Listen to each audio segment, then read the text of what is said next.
Perfect. Hey guys, it's Alexis. Welcome back to my channel. If you have a passion to become a florist or you just love flowers, go follow me on Instagram at flowersbyalexis and subscribe to my YouTube channel. On my Instagram, I post my florist tips and tricks, my flower arranging videos, I even post my flower recipes, and from time to time, I'll post a flower quote here and there. In today's video, I want to talk about how to open a successful flower business that will last for years to come. Now, I've been managing my small town flower shop for a little over 5 years now, so I definitely know a thing or two about how to run a flower shop. So I just want to put this out there and make this statement.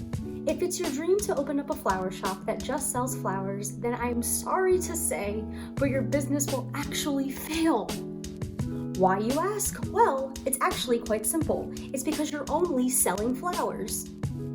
Well, it's a flower shop, Alexis. What else would I sell? We're gonna get there. Now, whether or not you want to be a retail florist or a wedding florist, it doesn't matter because this information still applies to you. So we're going to start with our retail florists first. So at the flower shop that I manage, flower sales only make up about 40% of our profits. But the other 60% of our profits come from plants, balloons, chocolates, gourmet baskets, and cupcakes. So my number one recommendation for this whole video is to sell more than just flowers.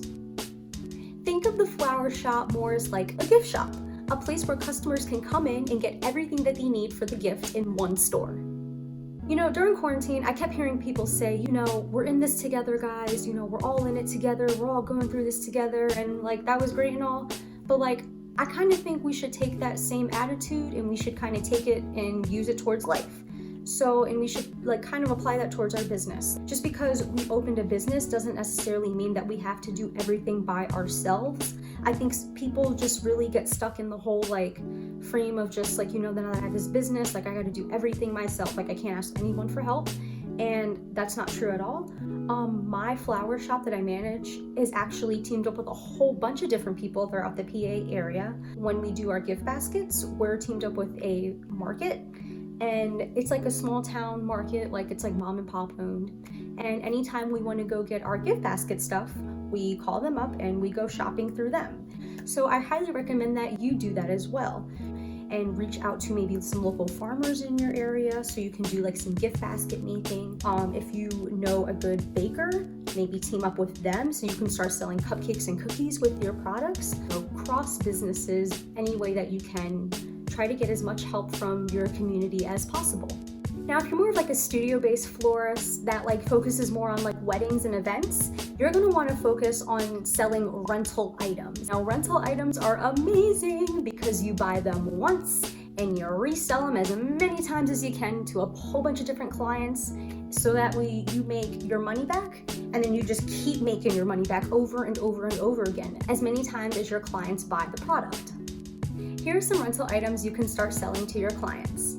Lanterns, chairs, chargers, linens if you can find a guy. If you have really good handwriting or any calligraphy skills, consider renting out some chalkboard signs. Anything that the bride would typically purchase or DIY herself, have that as a rental item option. Couples spend so much money on wedding decorations and then they have to spend even more time trying to then take pictures of those items and resell them on like the Facebook Marketplace or eBay. I recommend to just have rental items so that way your client doesn't have to worry about having to go through that process afterwards because everything that they did was rented out. So that way all they have to do is go to the event, enjoy the event, and leave. Like they don't have to worry about having to like sell the decorations afterwards or doing anything like that. Because let's face it guys, it's her wedding day. She has a million other things to focus on. And the last thing you want her to be worrying about is her DIY projects. So just take that stress off of your client and offer rental items.